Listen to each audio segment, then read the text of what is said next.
आप सभी का बहुत बहुत स्वागत है 10 मिनट शो सीरीज पर, जहां पर हमारा ये प्रयास रहता है कि कम समय में एग्जाम ओरिएंटेड कंटेंट उन टॉपिक्स पर आपको प्राप्त हो पाए जो है एग्जाम में अति संभावित। तो आइए, आज हमारा जो टॉपिक है वो है शास्त्रीय नृत्य यानी क्लासिकल डांस।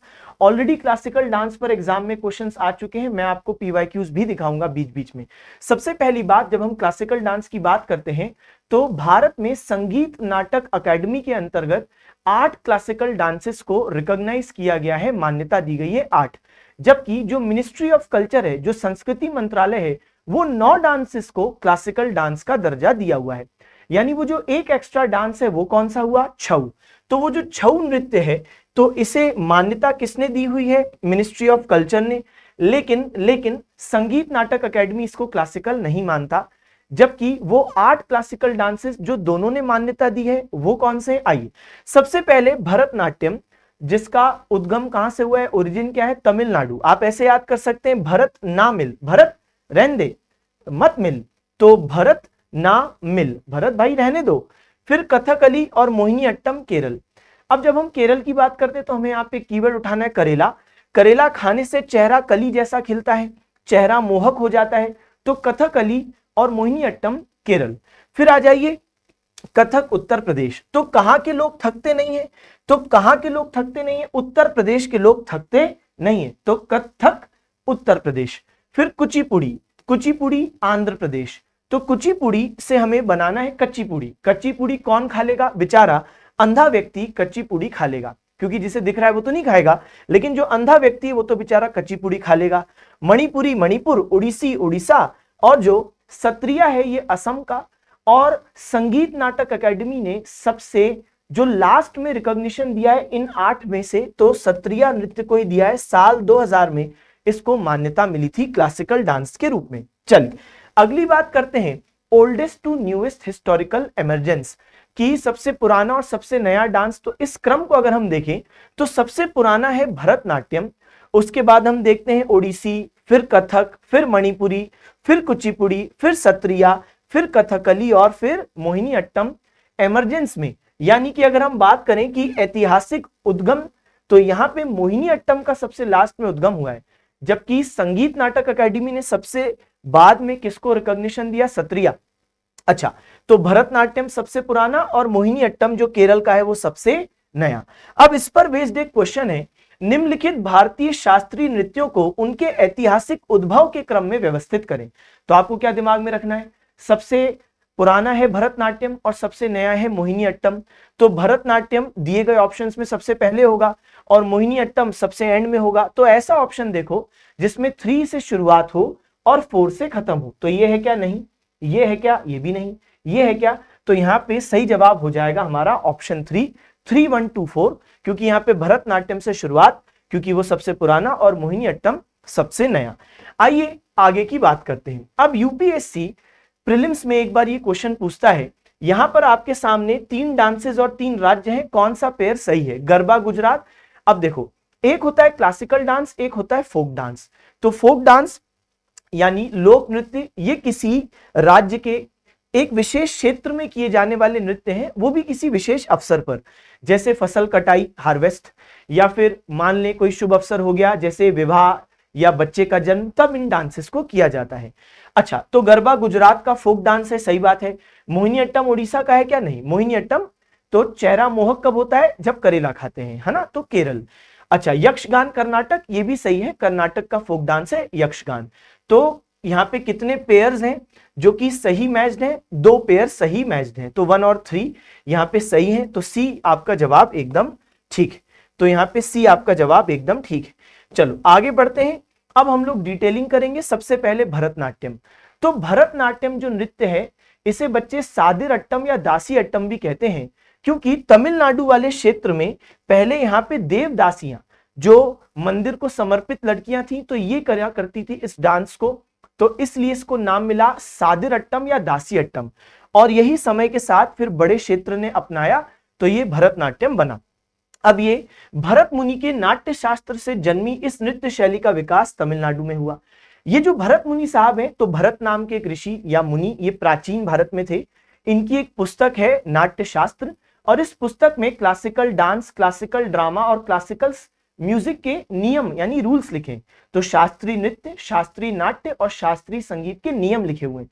और वहीं पर हम देखते हैं कि ऐसे भरतनाट्यम के भी यहाँ पे नियम लिखे हुए हैं। अच्छा, नाट्य शास्त्र को पंचम वेद भी कहा जाता है, पंचम वेद भी इसे कहा जाता है।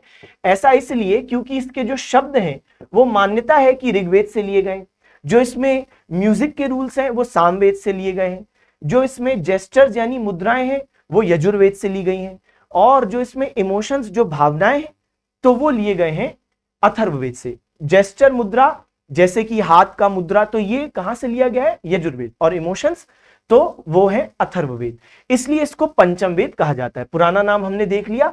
भरतनाट्यम एकल स्त्री नृत्य है, सिंगल फीमेल डांसर करती हैं, इसलिए भरतनाट्यम को एक हार्य भी कहा जाता है। तो भरतनाट्यम के लिए एक और शब्द है बच्चे, एक हार्य। फिर रुक्मणी देवी अरुंडेल ने इसको बहुत पॉपुलराइज किया। रुक्मणी देवी अरुंडेल भरतनाट्यम करती थी और राज्यसभा में नॉमिनेट होने वाली पहली महिला। तो 1952 में जब राज्यसभा बनी तो 11 पुरुष नॉमिनेट हुए और एकमात्र महिला ये, ठीक है। और इनका फील्ड है आर्ट, भरतनाट्यम से संबंधित। चलिए, अब भरतनाट्यम करते समय जो डांसर्स है वो बात नहीं करते हैं, एक ये रूल दिमाग में रखना, रूल में क्वेश्चन आता है। अच्छा, फिर साल 2024 में भरतनाट्यम करने वाली पद्म सुब्रमण्यम, ये नर्तक, और पद्म सुब्रमण्यम जी को 2024 में पद्म विभूषण से सम्मानित किया गया है। ये बात दिमाग में रखेंगे। तो ये हमने सारी बातें यहां पे देख ली। सेम इसका ये इंग्लिश वर्जन आपके सामने है। पद्म सुब्रमण्यम पद्म विभूषण प्राप्त की 2024 में। चलिए, अब एक और काम की बात, भरतनाट्यम की जो मुद्राएं हैं ये तमिलनाडु के एक चिदम्बरम मंदिर पे भी हमको, जो चिदम्बरम मंदिर का गोपुरम है उस पे भी देखने को मिलती है। गोपुरम मतलब जो मंदिर का एक एंट्रेंस टावर होता है, तो वहां पे गोपुरम पे हमको भरतनाट्यम के पोस्टर्स देखने को मिलते हैं, जैसा आपके सामने, चिदम्बरम मंदिर, तमिलनाडु। अब एक क्वेश्चन है, डैश द्वारा रचित अभिनय दर्पण भरतनाट्यम में शरीर की गति की तकनीक और व्याकरण के अध्ययन के प्रमुख स्रोतों में से एक है। तो बच्चे, एक पुस्तक है जिसका नाम है अभिनय दर्पण, और यहाँ पे टेक्निक भरतनाट्यम की बताई गई है। तो ये अभिनय दर्पण किसने लिखी है? तो ये लिखने वाले जो व्यक्ति हैं बच्चे, उनका नाम है नंदीकेश्वर। तो नंदीकेश्वर ने लिखी है अभिनय दर्पण पुस्तक। अब आइए आगे बढ़े। निम्नलिखित में से कौन सा कथन सत्य है? शास्त्रीय नृत्यों में रस और भाव जैसी भारतीय तकनीकों की उत्पत्ति भरत मुनि के नाट्य शास्त्र से हुई है। बिल्कुल सही। तो नाट्य शास्त्र में ही, जैसा मैंने आपको बताया था कि डांस, ड्रामा, म्यूजिक सबके रूल्स यहाँ पे हैं। और यहाँ पे जो 9 रस के बारे में आपने सुना होगा, जैसे श्रृंगार रस, रौद्र रस, फिर वीर रस, शांत रस वगैरह वगैरह। तो ये जो 9 रस है बच्चे, ये नाट्य शास्त्र में मौजूद है। ये स्टेटमेंट सही है। भरतनाट्यम की उत्पत्ति उड़ीसा में हुई? नहीं, तमिलनाडु। भरत ना मिल, मिल से तमिल, तो यहाँ पे बच्चे ये गलत है। तो सही जवाब क्या है? केवल कथन एक सही है। चलो आगे बढ़े अगले प्रश्न पे, या जो भी हमारी अगली बात है उस पे चलते हैं। अब हम बढ़ते हैं कथकली। तो भरतनाट्यम एकल स्त्री डांस है, जबकि जो कथकली है बच्चे वो कौन करता है? तो ये मेल डांस, मेल डांसर्स यहाँ पर कथकली नृत्य करते हैं। अब इसकी एक विशेषता यह है कि यहाँ पे रंगीन मुखौटे पहने जाते हैं। तो मुझे बिल्कुल उम्मीद है कि आपने अपने जीवन में ये कथकली जरूर देखा होगा कहीं ना कहीं। तो यहाँ पर बच्चे ये विशेष मुखौटे पहने जाते हैं और मेकअप किया जाता है, बहुत हैवी कॉस्ट्यूम्स यहाँ पे होती हैं, मेल डांसर जिसे करते हैं। अच्छा, अब यहाँ पर कथकली को पूर्व का बैले यानी बैले ऑफ द ईस्ट भी कहते हैं। क्यों? बैले वेस्टर्न कंट्रीज में एक डांस ड्रामा होता है, यानी यहाँ पे ड्रामा भी होता है और डांस भी होता है। और कथकली में भी हम लोग क्या देखते हैं बच्चे, क्योंकि यहाँ पे नृत्य के विषय रामायण और महाभारत की कहानियां हैं, इसलिए ड्रामा भी है और डांस भी है। तो कथकली में डांस ड्रामा मिक्स है, इसलिए इसको बैले ऑफ ईस्ट कहते हैं। ठीक है जी, चलिए आगे बढ़े, अगली चीज देखें। अब अगला है मोहिनी अट्टम। मोहिनी अट्टम भी एकल महिला द्वारा। तो भरतनाट्यम एकल महिला, सिंगल फीमेल, फिर हमने बोला कथकली सिंगल मेल, और फिर यहाँ पे हमने क्या बोला, Mohiniyattam again single female dancer. लेकिन ये जो मोहिनी अट्टम है बच्चे, इसमें भरतनाट्यम और कथकली जो हमने पहले 2 डांस पढ़े, उन दोनों के गुण यहाँ पे देखने को मिलते हैं। तो सोलो फीमेल डांस है और दोनों डांसेस के जो पहले 2 पढ़े उनके गुण यहाँ पे मिलते हैं। मदर ऑफ मोहिनी अट्टम जिन्होंने बहुत कॉन्ट्रीब्यूट किया इस डांस में, उनका नाम है कलामंडलम कल्याण कुट्टी अम्मा। अब जो नाम में जिनके अम्मा है वही तो होंगी मदर, तो ऐसे आप याद कर सकते हो। चलिए अगली बात, M.N. नाम पुत्री साहब ने एक पुस्तक लिखी है व्यवहार माला, और एक कवि है कुंजन नाम्बियार, उनकी एक कविता है घोष यात्रा। तो इस पुस्तक व्यवहार माला और इस कविता घोष यात्रा में मोहिनी अट्टम का उल्लेख मिलता है, जो इसकी मध्यकालीन विरासत को दर्शाता है कि मध्यकाल में भी बड़े स्तर पर किया जाता था, उस समय की पुस्तकों और कविताओं में जिक्र मिलता है। व्यवहार माला और हमने बोला घोष यात्रा। चलो आगे बढ़े। अगला है कुचिपुड़ी। तो जैसे हमने बोला अभी तक या तो कोई सिंगल फीमेल या सिंगल मेल ऐसे डांस है, लेकिन कुचिपुड़ी में स्त्री पुरुष दोनों नर्तक भाग लेते हैं और यहाँ पर संवाद भी बोले जाते हैं। इससे पहले हम लोग देख रहे थे डांसर्स चुप रहते हैं और डांस कर रहे हैं, लेकिन यहाँ पर बच्चे संवाद भी कुचिपुड़ी में बोले जाते हैं। स्त्री पुरुष दोनों नर्तक यहाँ पे भाग लेते हैं। अब दोनों भाग ले रहे हैं तो भाई बातचीत तो करनी पड़ेगी ना, क्योंकि स्त्री पुरुष दोनों भाग ले रहे हैं तो कुछ मन मुटाव होगा, कुछ झिकझिक होगी, तो यहाँ पे ऐसे याद रख सकते हैं। अच्छा, इसकी एक विशेषता यह है कि यहाँ पर पानी भरे मटके को सिर पर रखकर पीतल की यानी ब्रास प्लेट पर, तो जो ब्रास प्लेट है तो पीतल की थाली में नृत्य करना लोकप्रिय है। जैसे आप देख सकते हैं यहाँ पर ये थाली पर देखें पांव रखे हुए हैं और यहाँ पे पानी का जो लोटा है उसको भी बैलेंस किया है, तो ये कुचिपुड़ी की विशेषता है। अब देखें इस पर बेस्ड एक शानदार क्वेश्चन। तो एक बार यूपीएससी ने प्रीलिम्स में पूछा, how do you distinguish between Kuchipudi and Bharatanatyam. कैसे डिस्टिंग्विश करेंगे? कुचिपुड़ी नर्तक कभी कभी संवाद बोलते हैं जबकि भरतनाट्यम नर्तक नहीं करते, ये सही बात है। अच्छा, फिर दूसरा, सिर पर पानी से भरा घड़ा रखकर पीतल की थाली के किनारों पर नृत्य करना भरतनाट्यम की विशेषता है। अच्छा, ये भरतनाट्यम की विशेषता है क्या? नहीं, ये कुचिपुड़ी की विशेषता है। तो यहाँ पे सेकंड स्टेटमेंट गलत है, केवल आपकी फर्स्ट स्टेटमेंट सही है, तो वन ओनली यहाँ पे सही जवाब है ना। तो यहाँ पे क्या बोला था? भरतनाट्यम की विशेषता है, गलत, ये कुचिपुड़ी की विशेषता है। चलिए फिर उड़ीसी हम देखते हैं। प्राचीन समय में एक महारिष संप्रदाय था, वो उड़ीसी नृत्य किया करता था और इसका उल्लेख उड़ीसा के मंदिर जैसे कोणार्क सूर्य मंदिर, ब्रह्मेश्वर मंदिर, वहां पे जो दीवार है उनपे भी उड़ीसी नृत्य का उल्लेख है।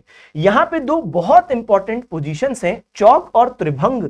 ये चौक और त्रिभंग जरा समझते हैं, ये उड़ीसी के बहुत इंपॉर्टेंट पोस्चर।